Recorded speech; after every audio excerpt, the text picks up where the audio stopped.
Michael जो godfather बना था उसके रास्ते में कैसे प्रॉब्लम्स आए और उसने उन प्रॉब्लम्स का कैसे सामना किया। इस वीडियो में हम न सिर्फ गॉडफादर 2 को एक्सप्लेन करेंगे बल्कि इस मूवी की मेकिंग और उसकी इंटरेस्टिंग फैक्ट्स भी बताएंगे, इसलिए वीडियो को एंड तक जरूर देखिए और लाइक करना बिल्कुल ना भूलिएगा। मूवी की शुरुआत 1901 में इटली में होती है। एक छोटा लड़का अपने पिता के फ्यूनरल में होता है। इसके पिता ने एक बड़े डॉन के खिलाफ आवाज उठाई थी, जिसकी वजह से उस खतरनाक डॉन ने इसके पिता को मार डाला। इस लड़के का बड़ा भाई गुस्से में उस डॉन को खत्म करने गया, लेकिन डॉन को ये बात पता चल गई और फ्यूनरल के बीच ही डॉन के आदमी इस लड़के के भाई को भी खत्म कर देते हैं। अब सिर्फ ये लड़का और इसकी माँ जिंदा बचते हैं। बड़े बेटे की लाश को सीने से लगाकर उसकी माँ बहुत रोती है, लेकिन वो अपने छोटे बेटे की जान बचाना चाहती है। इसलिए वो डॉन के पास जाकर विनती करती है कि आपने मेरे पति और मेरे बड़े बेटे को मार डाला, लेकिन मेरे छोटे बेटे को बख्श दीजिए। हम दोनों शहर छोड़कर कहीं दूर चले जाएंगे जीने के लिए। पर डॉन नहीं मानता और कहता है कि अगर इसे जिंदा छोड़ दिया तो इसके अंदर बदले की आग जलेगी और ये बड़ा होकर मुझे खत्म कर देगा, इसलिए इसे तो मैं जरूर मार डालूंगा। तभी लड़के की माँ डॉन के गले पे चाकू दबाती है और अपने बेटे को कहीं भाग जाने को कहती है। वो भी भागता है। इतने में डॉन किसी तरह उसके चंगुल से छूट जाता है और उसके आदमी उस औरत को गोली मार देते हैं। फिर उसके आदमी उस छोटे लड़के के पीछे भागते हैं, लेकिन वो नहीं मिलता। तो वे घर घर जाकर वार्न करते हैं कि अगर किसी ने उस लड़के को पनाह दी तो हम तुम्हारे परिवार को भी खत्म कर देंगे। सभी डरे हुए होते हैं, लेकिन एक आदमी उस लड़के की मदद करता है और उसे एक बोरी में छुपाकर गधे पर लाद कर शहर से बाहर भेज देता है। वो लड़का किसी तरह अमेरिका जाने वाले एक शिप में चढ़ता है। अमेरिका में उसकी तरह और भी कई रिफ्यूजीज होते हैं। एक ऑफिसर सभी को चेक कर रहा होता है और लड़के से उसका नाम पूछता है, पर वो जवाब नहीं देता। तभी एक कार्ड पर उसका नाम विटो लिखा होता है, पर उसमें कोई सरनेम नहीं होता। ऑफिसर उसका नाम विटो कॉलरेन रख देता है, क्योंकि वो कॉलरेन नाम की एक जगह से आया था। इस तरह अपने पिता, भाई और माँ को खोकर ये छोटा लड़का एक ऐसे देश में आ गया जहाँ वो किसी को नहीं जानता। तब शायद ये लड़का जिसका नाम विटो है वो नहीं जानता था कि एक दिन वो दुनिया पर राज करेगा और एक पावरफुल डॉन बन जाएगा और कहलाएगा गॉडफादर।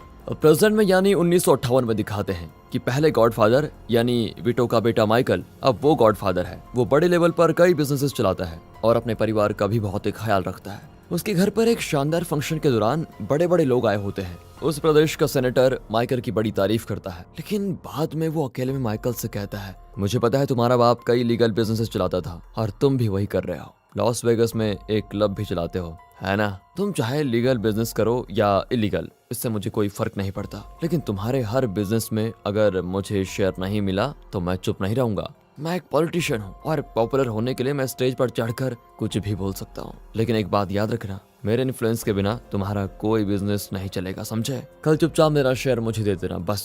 इस तरह वो कुछ ज्यादा ही रौब दिखा कर जाता है। माइकल को बड़ा गुस्सा आता है क्योंकि उसे किसी का हुक्म मानने की आदत नहीं। वो कहता है, सुनो मिस्टर सेनेटर, कल तक इंतजार करने की जरूरत नहीं है, मैं अभी अपना जवाब दे देता हूँ। तुम्हें मेरे बिजनेस में शेयर चाहिए है ना? तो सुन लो, तुम्हें एक फूटी कौड़ी नहीं मिलेगी, उखाड़ लो जो उखाड़ना है। सेनेटर मुंह बंद करके चला जाता है। फिर जॉनी नाम का एक आदमी माइकल से मिलने आता है। ये एक यहूदी गैंग का मेन आदमी है और उस गैंग के लीडर का नाम है रोथ। इनकी मीटिंग में माइकल का लॉयर टॉम भी होता है, पर माइकल टॉम को बाहर भेज देता है। दरअसल माइकल गैम्बलिंग बिजनेस करना चाहता है और इसलिए रॉथ ने अपने आदमी को उसकी मदद के लिए भेजा है। असल में माइकल और रॉथ काफी अच्छे दोस्त हैं। फिर माइकल की बहन कोनी उससे मिलने आती है। उसके पहले हस्बैंड को माइकल ने खत्म कर दिया था क्योंकि वो कोनी को बहुत मारता भी था। उसके बाद कोनी ने दूसरी शादी कर ली, लेकिन उससे भी डाइवोर्स करके एक और आदमी के साथ रहती है। अब ये सब कुछ माइकल को अच्छा नहीं लगता और वो कोनी को एडवाइस देने लगता है कि तुम्हारा लाइफस्टाइल तुम्हारे बच्चे की जिंदगी खराब कर देगा।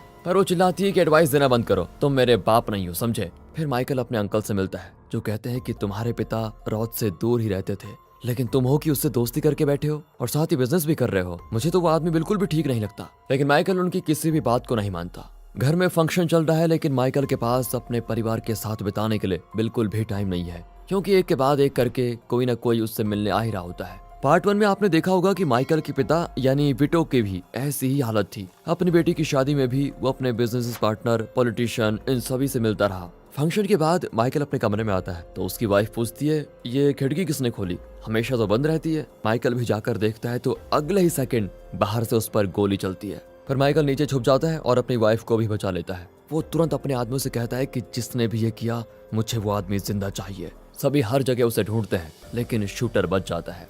माइकल परेशान होकर टॉम से बात करता है, देखो टॉम, तुम मेरे पिता के लिए काम करते थे और अब मेरे लिए काम करते हो, तुम मेरे भाई जैसे हो। पर मैं अक्सर तुम्हें मीटिंग्स में आने नहीं देता था क्योंकि मुझे तुम्हारी फिक्र है। मैं नहीं चाहता कि तुम किसी खतरे में पड़ो, लेकिन अब लगता है पानी सर से ऊपर जा चुका है। आज मुझ पर हमला हुआ है। मैं और मेरी वाइफ बाल बाल बचे हैं। पिताजी हमेशा कहा करते थे कि तुम्हारा सबसे करीबी दोस्त सबसे ज्यादा खतरनाक दुश्मन बन सकता है। मुझे लगता है कि मेरे करीब का ही कोई मुझे खत्म करने की कोशिश कर रहा है, इसीलिए मैं एक जगह जा रहा हूँ। मेरी फैमिली का तुम्हें ख्याल रखना है और उन्हें सुरक्षित रखना तुम्हारा काम है। अपना बिजनेस भी मैं तुम्हारे भरोसे छोड़कर जा रहा हूँ। टॉम भी मान जाता है। वहाँ माइकल के आदमियों को 2 लाशें मिलती हैं। शायद इन्हीं लोगों ने माइकल को शूट करने की कोशिश की थी, लेकिन इन्हें किसने मारा ये फिलहाल तो पता नहीं चलता। माइकल फिर अपने बेटे से विदा लेकर किसी और जगह चला जाता है और माइकल का पूरा बिजनेस एम्पायर टॉम संभालेगा। यहाँ फ्लैशबैक में दिखाते हैं कि 1917 में विटो यानी माइकल का पिता अपनी पत्नी और पहले बेटे सनी के साथ न्यूयॉर्क सिटी में बस गया। वो बहुत ही अच्छा आदमी है और कोई बुरा काम नहीं करता। वो एक ग्रोसरी स्टोर में काम करता है और एक शांत जिंदगी जी रहा है। एक दिन उसका पड़ोसी उसे खिड़की खोलने को कहता है और एक भारी बैग उसके पास फेंकता है और कहता है, इसे संभाल कर रखना, जब मैं मांगूंगा तब दे देना। विटो बैग खोलता है तो उसमें गन्स होती हैं। इसी बीच उस एरिया का खतरनाक डॉन हर दुकान से हफ्ता वसूल कर रहा होता है। उसे कोई मना करे तो वो उसकी जान ले लेता है। फिर वो ग्रोसरी स्टोर के ओनर से कहता है कि तुम मेरे एक आदमी को काम पे रख लो, अपने सारे वर्कर्स को निकाल लो। बेचारा ओनर डर के मारे उसकी बात को टाल नहीं पाता। वो विटो से विनती करता है कि मुझे तुम जैसा मेहनती आदमी नहीं मिल सकता, पर क्या करूं, इस जल्लाद की बात माननी ही पड़ेगी। विटो उसकी सिचुएशन को समझ आता है और चुपचाप नौकरी छोड़कर चला जाता है। तभी विटो का वही पड़ोसी जिसने गन्स का बैग दिया था वो विटो की मदद करता है और कहता है कि मैं तुम्हारे घर के लिए एक अच्छा सा कारपेट दिलवाऊंगा। बिना कुछ सोचे समझे विटो उसके पीछे चला जाता है। वो आदमी एक घर का ताला तोड़कर वहाँ का कारपेट चुराता है और विटो उसका साथ भी देता है। और यही था विटो का पहला इलीगल काम। अब विटो का रवैया ही बदल जाता है और अब उसे चोरी करना बहुत अच्छा लगता है। दोनों मिलकर ऐसी कई चोरियां करते हैं। विटो की लाइफ बहुत अच्छी चल रही होती है। इसी बीच उसके 2 बेटे होते हैं, फ्रेडो और माइकल, और एक बेटी होती है जिसका नाम वे कोनी रखते हैं। एक दिन उस एरिया का डॉन विटो की गाड़ी में चढ़ता है और कहता है कि इस एरिया के सारे लोग मुझे हफ्ता देते हैं, सिर्फ तुम नहीं देते। मुझे पता है तुम चोरियां करते हो, लेकिन बिजनेस चाहे लीगल हो या इलीगल, हफ्ता मुझे मिल जाना चाहिए। विटो कहता है ठीक है, कल दे दूंगा। उसी रात विटो अपने दोस्तों से पूछता है कि मेहनत हम करते हैं, डॉन को पैसा क्यों दे। पर उसके दोस्त समझाते हैं कि वो बहुत ही खतरनाक आदमी है, पैसे नहीं दिए तो सारे उसके लोग हमें मार डालेंगे, पुलिस भी उसका कुछ नहीं कर सकती। उसके दोस्त अपने हिस्से के पैसे देने को तैयार हो जाते हैं, लेकिन विटो कहता है इतने पैसे मत दो, थोड़े दे दो, बाकी मैं संभाल लूंगा। अगले दिन वो कुछ पैसे लेकर डॉन के पास जाता है तो वो कहता है कि अब बाकी पैसे तुम्हारा बाप देगा। विटो एकदम शांत होकर खड़ा रहता है। हम कोई धंधा तो नहीं करते, छोटी मोटी चोरियां करते हैं, हमें उतने पैसे भी नहीं मिलते, इस बार एडजस्ट कर लीजिए प्लीज, अगली बार और पैसे देने की कोशिश करूंगा। डॉन भी मान जाता है कि अगली बार ज्यादा पैसे नहीं दिए तो तुम्हें नहीं छोड़ूंगा। ये कहकर डॉन अपने घर जा रहा होता है, पर वो नहीं जानता कि विटो उससे पहले उसके घर पहुंच चुका है। वो बाहर का बल्ब ऑफ करके एक गन को टॉवल में लपेटकर बाहर छुप जाता है। जब डॉन आता है तो वो बल्ब को ठीक करके घर के अंदर एंटर करता है। तभी विटो पीछे से उस पर कर देता है शूट करने की आवाज ना आए इसलिए उसने गन पर टॉवल लपेटा था। फिर क्या था, विटो उस खतरनाक डॉन की कहानी का कर देता है दी एंड और आराम से बाहर आ जाता है। फिर वो घर जाकर अपने तीसरे बेटे माइकल को उठा लेता है, क्योंकि इतने दिन विटो एक नॉर्मल आदमी था, लेकिन माइकल के पिता होने के बाद उसने एक खतरनाक डॉन का खात्मा कर दिया। इसलिए विटो माइकल को बहुत ही स्पेशल समझता था। अब जैसे तैसे बात फैल जाती है कि विटो ने ही डॉन को मारा है। अब सभी विटो से डरने लगते हैं। मार्केट से वो कुछ भी खरीदता है तो कोई उससे पैसे नहीं लेता। वो धीरे धीरे उस पुराने डॉन की जगह ले लेता है। कई लोग उसके पास अपनी प्रॉब्लम्स को लेकर आते हैं कि ये हमारी परेशानी दूर करेगा। एक दिन एक औरत उसके पास आती है क्योंकि उसके बेटे को डॉग बहुत ही पसंद है, लेकिन उसका मकान मालिक डॉग से सख्त नफरत करता है, इसलिए वे छुप कर उसको पाल रहे होते हैं। लेकिन अब मकान मालिक को पता चल गया तो उसने इन्हें घर से बाहर निकाल दिया है। वो औरत रोती है कि अब हम कहाँ जाएंगे। माइकल फिर उनकी मदद करने के लिए उस मकान मालिक से मिलता है और बहुत ही शांति से कहता है उस फैमिली को घर से मत निकालो। ये कहकर वो उस आदमी को कुछ पैसे देता है, लेकिन वो आदमी पैसे भी ले लेता है और कहता है वो लोग मेरे घर में नहीं रह सकते। विटो चुपचाप चला जाता है, पर जब उस आदमी को पता चलता है कि विटो कौन है तब वो गिड़गिड़ाता हुआ खुद आकर पैसे दे जाता है और कहता है कि उन लोगों तो मैं मुफ्त में घर में रहने दूंगा, प्लीज मुझे कुछ मत कीजिए। इस तरह उस इलाके में विटो का कैरेक्टर बन जाता है डॉन। बुरे लोग उससे डरते हैं तो साधारण लोग उसकी इज्जत करते हैं और उसे अपना गॉडफादर मानते हैं, क्योंकि वो मुसीबत में उनकी मदद भी करता है। फिर विटो और उसके फ्रेंड्स मिलकर ऑलिव ऑयल का बिजनेस शुरू करते हैं। एक दिन वे अपना ऑलिव ऑयल लेकर इटली जाते हैं और एक बूढ़े आदमी से मिलते हैं। वो पूछता है, तुम कौन हो? विटो कहता है, मुझे भूल गए क्या? मैं वही हूँ जिसके बाप, माँ और भाई को तुमने कई साल पहले मार डाला। ये कहकर विटो उस बूढ़े डॉन के पेट में चाकू घुसाकर उसे कपड़े की तरह फाड़ देता है। कई साल पहले इस डॉन का जो डर था वो आज सच निकला कि ये लड़का जिंदा रहा तो बड़ा होकर मुझे खत्म करने जरूर आएगा। आज विटो ने वही करके दिखा दिया। प्रेजेंट में माइकल रॉथ से मिलने जाता है। रॉथ बहुत बूढ़ा है और अक्सर बीमार ही रहता है। वो पूछता है, क्या उस आदमी का पता चला जिसने तुम्हारे घर पर शूट आउट करवाया था? माइकल कहता है, मुझे अपने अंकल पर शक है। उन्हें मेरे और आपके साथ बिजनेस करना पसंद नहीं था। आप अपनी सेहत का ख्याल रखिए बस। ये कहकर वो अपने अंकल से मिलने जाता है और पूछता है, क्या आप जानते हैं मेरे घर पे उस दिन शूट आउट किसने करवाया था? अंकल कहते हैं, जरूर उस रॉथ ने करवाया होगा। मुझे भी उसी पर शक है अंकल। तो बेटा उसे खत्म करने के बजाय उसके साथ बिजनेस क्यों कर रहे हो? अंकल, रॉथ को खत्म करना मेरा बाएं हाथ का खेल है, लेकिन हमारे बीच उसका कोई खबरी है जो मेरी हर बात की खबर उसे दे रहा है। मुझे बस उस गद्दार का पता लगाना है, इसलिए फिलहाल तो मैं रॉथ को कुछ नहीं करूंगा। मैं चाहता हूँ कि आप भी रॉथ के साथ बिजनेस करें ताकि उसे मुझ पर और ज्यादा विश्वास हो। अंकल उसकी बात मानकर रॉथ के आदमियों से मिलते हैं, पर वे उन्हें मारने की कोशिश करते हैं। तभी पुलिस आकर उन्हें बचा लेती है। दूसरी ओर सेनेटर, जिसने पहले सीन में माइकल के बिजनेस में शेयर मांगा था, वो एक औरत के कत्ल के केस में फंस जाता है। वो टॉम से मदद मांगता है। टॉम कहता है, हम आपकी मदद करेंगे और इस केस से आपको छुड़ा लेंगे, लेकिन आज के बाद आप माइकल के बिजनेस में शेयर मांगकर उसे तंग नहीं करेंगे। सेनेटर तो भीगी बिल्ली की तरह सारी शर्त मान लेता है कि बस मुझे इस केस से बाहर निकालो। अब रॉथ माइकल पर विश्वास करने लगा है और दोनों मिलकर कई बिजनेस के लिए क्यूबा जाते हैं। वहाँ का प्रेसिडेंट बिजनेसमैन की एक मीटिंग बुलाता है जिसमें कई डॉन्स भी शामिल होते हैं। मीटिंग के बाद माइकल होटल जा रहा होता है। उसी वक्त क्यूबा की सरकार के खिलाफ विरोध हो रहा था और पुलिस और आर्मी विरोधियों को कंट्रोल कर रही थी। इसी बीच एक विरोधी ह्यूमन बॉम्ब बनकर वहाँ पर विस्फोट कर देता है। माइकल ये सब कुछ देख रहा होता है। फिर एक होटल में सारे डॉन्स मिलकर डिस्कस करते हैं कि जब इस देश का प्रेसिडेंट हम डॉन्स को सपोर्ट कर रहा है तो हम सब तो यहाँ पर फिर आराम से रह सकेंगे। यहाँ हमें ना पुलिस पकड़ेगी और ना ही हमारे खिलाफ कोई कुछ करेगा। हम आराम से अपना बिजनेस यहाँ पर चला सकते हैं। लेकिन माइकल कहता है कि यहाँ जो विरोध हो रहा है उसमें सरकार बदलने वाली है, इसलिए दिन में सपना देखना बंद करो। लेकिन कोई भी माइकल की बात मानने को तैयार नहीं होता। फिर माइकल अपने बड़े भाई फ्रेडो को बुलाता है जो कि एक मोटी रकम लेकर आता है। माइकल के कहने पर वो क्यूबा के प्रेसिडेंट से मिलता है और उसे खूब शराब पिलाकर मजे भी करवाता है। यहाँ रॉथ माइकल से पूछता है कि तुम्हारा भाई जो रकम लेकर आया है वो मुझे दे दो।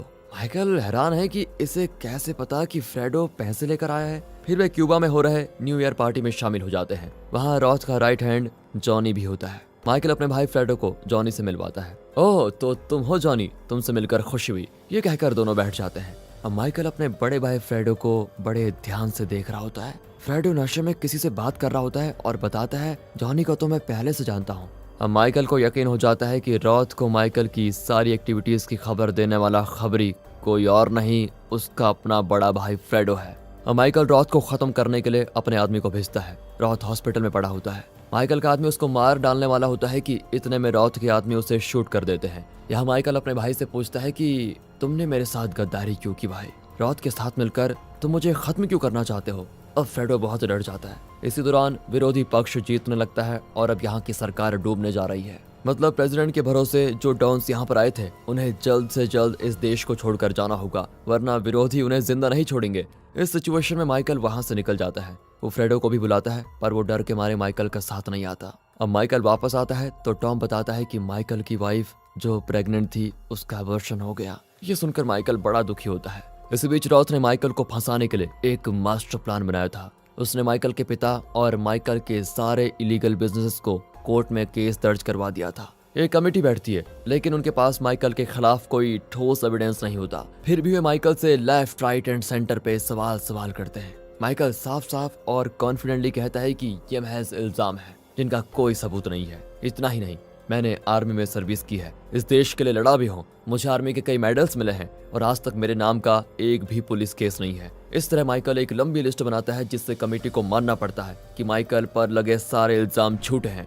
वे अपनी रिपोर्ट में बताते हैं कि एक हफ्ते के अंदर माइकल के खिलाफ कोई सबूत पेश नहीं किया गया तो ये केस डिसमिस हो जाएगा। पर माइकल के अंकल FBI को माइकल के खिलाफ गवाही देने को तैयार हो जाते हैं। दरअसल उन्हें लगता है कि माइकल ने जानबूझकर उन्हें रोथ के साथ बिजनेस करने के लिए भेजा और वहाँ उन लोगों ने अंकल को मारने की कोशिश की। अगर पुलिस नहीं आती तो अंकल मर गए थे उस दिन। अंकल को विश्वास हो गया है कि माइकल उन्हें मार डालना चाहता था, इसलिए वो माइकल से बदला लेना चाहते हैं। अगली सुनवाई के दिन अंकल कोर्ट में पहुंचते हैं तो वहाँ माइकल के पास अंकल का भाई खड़ा होता है। अंकल समझ जाते हैं कि अगर उन्होंने माइकल के खिलाफ कुछ भी कहा तो उनका भाई मारा जाएगा। वो कमेटी से कहते हैं कि माइकल कोई इलीगल बिजनेस नहीं करता। फिर क्या था, कमेटी केस डिसमिस कर देती है और माइकल घर आ जाता है। उसकी वाइफ कहती है कि मैं और मेरा बेटा अब तुम्हारे साथ नहीं रह सकते। मैं अपने बेटे को बाहर लेकर जा रही हूँ और मैंने जानबूझकर अपना दूसरा बच्चा गिराया था। अगर वो लड़की होती तो मुझे फिक्र नहीं होती, लेकिन जैसा तुम चाहते थे वो लड़का निकला तो। और मैं जान चुकी हूँ कि इस परिवार में बेटे बड़े होकर क्या काम करते हैं। मैं नहीं चाहती कि मेरा बेटा बड़ा होकर तुम्हारी तरह गॉडफादर बने। ये सुनकर तो माइकल गुस्से में उसे मारने लगता है और कहता है कि तुम्हें जहाँ जाना है जाओ, लेकिन मेरा बेटा मेरे साथ ही रहेगा। अगले सीन में माइकल फ्रेडो से मिलता है तो वो कहता है कि देख भाई, मुझे उन लोगों ने बताया कि अगर मैं तुम्हारी इन्फॉर्मेशन उन्हें दूंगा तो वह तुम्हारे साथ और ज्यादा बिजनेस करेंगे और मुझे शेयर भी देंगे। मुझे नहीं पता था कि वे तुम्हें खत्म करना चाहते हैं और मैं तुम्हारा बड़ा भाई हूँ, लेकिन पिताजी ने मुझे कभी इस लायक नहीं समझा और तुम्हें गॉडफादर ऐलान करके मर गए। मुझे उम्र भर तुम्हारे 2 तकिए का नौकर बनाने के लिए यहीं बैठा दिया, इसलिए पैसों के लिए मुझे ऐसा करना पड़ा। माइकल गुस्से में कहता है कि अब तुम्हें मेरी नौकरी करने की कोई जरूरत नहीं है। आज के बाद मैं तुम्हारा मुंह तक नहीं देखना चाहता। ये कहकर माइकल चला जाता है। कुछ दिन के बाद माइकल की मां मर जाती है और फ्रेडो घर आता है। तो टॉम से पूछता है कि माइकल कहाँ पर है। तो टॉम बताता है कि तुम आए हो इसलिए माइकल यहाँ नहीं है, जब तुम जाओगे तो वो आ जाएगा। ये सुनकर फ्रेडो बहुत दुखी होता है। माइकल की बहन कोनी आती है और कहती है भाई, तुमने मुझे कई बार एडवाइस दिया लेकिन मैंने उसे अनसुना कर दिया, लेकिन अब मेरी समझ में आ गया है कि तुम हमेशा मेरी और इस परिवार की भलाई के लिए ही सब कुछ करते हो, इसलिए अब मैं यही रहूंगी तुम्हारे पास, तुम्हें अकेला नहीं छोड़ूंगी। और तुम प्लीज फ्रेडो से बात कर लो भाई, वो बेचारा इनोसेंट है, थोड़े पैसे और थोड़ी इज्जत के लिए वो ऐसी गलती कर बैठा है। उसकी बात मानकर माइकल अपने बड़े भाई फ्रेडो को माफ कर देता है और दोनों गले मिलने लग जाते हैं। माइकल और टॉम मिलकर उन्हें डबल क्रॉस करने वाले रॉथ को खत्म करने का प्लान बनाते हैं। रॉथ एयरपोर्ट से आ रहा होता है तो प्रेस के लोग उससे कुछ सवाल कर रहे होते हैं और तभी माइकल के आदमी बड़ी आसानी से रॉथ का खात्मा कर देते हैं। उसके बाद एक दिन जब फ्रेडो अकेला होता है तो माइकल का आदमी उसे भी मार डालता है, क्योंकि माइकल को अपने पिता से यह सीख मिली है कि दुश्मन को कभी कभी बख्श दो लेकिन गद्दार को कभी जिंदा मत छोड़ो, क्योंकि वो एक न एक दिन तुम्हारे लिए खतरा जरूर बनेगा। अभी एक और आदमी का खात्मा करना है, वो है माइकल के अंकल, जिन्होंने माइकल के खिलाफ कोर्ट में गवाही देनी चाहिए। लेकिन माइकल को उतनी मेहनत नहीं करनी पड़ती, क्योंकि अंकल जानते हैं कि जो माइकल के खिलाफ खड़ा होगा उसका वो क्या हाल करता है, इसलिए वो खुद ब खुद अपने आप को काट कर मार डालते हैं। अब माइकल के लिए मैदान एकदम साफ है, मतलब अब उसके खिलाफ खड़े होने वाला कोई जिंदा नहीं बचा। वो अब चैन से बैठकर बचपन से अपने पिता के साथ बिताए हुए वो दिन याद करता है। और इसी के साथ गॉडफादर पार्ट 2 मूवी यहीं पर खत्म होती है। रुको रुको रुको दोस्तों, कहाँ जा रहे हो? क्या माइकल इसके बाद हमेशा के लिए चैन से रह पाया? आगे क्या हुआ ये जानने के लिए चैनल पर आने वाले गॉडफादर 3 को मिस मत कीजिए। अब मूवी के कुछ मजेदार फैक्ट्स भी जान लीजिए। आपको ये जानकर हैरानी होगी कि 1970 में रिलीज हुई इस मूवी का डायरेक्टर फ्रांसिस फोर्ड कपोला अपने इस मूवीज में कितना परफेक्शन चाहता था। दरअसल फ्लैशबैक सीन्स में जब जवान विटो यानी पहले गॉडफादर को दिखाया गया था, उसमें से कई सीन्स ऐसे थे जहां आदमियों ने जिप वाले पैंट्स पहन रखे थे। सीन्स शूट करने के बाद उन्हें एहसास हुआ कि उस जमाने में यानी 1917 में जिप यूज नहीं किया जाता था। ये जानते ही पता है कोपोला ने क्या किया? उसने सारे मेल आर्टिस्ट को बटन वाले पैंट्स पहनाकर उन सीन्स को दोबारा शूट किया। इस कदर परफेक्शन, और वो भी उस टाइम पे। Heads off to him. And young Vito का रोल किया था रॉबर्ट डिनारियो। इन्हीं तो दोस्तों आप हर कोई जानता होगा, जिसे गॉडफादर 1 यानी पहले गॉडफादर के एक्सेंट में बात करने और उसकी बॉडी लैंग्वेज सीखने के लिए 3 महीने की कड़ी ट्रेनिंग लेनी पड़ी। और रॉस का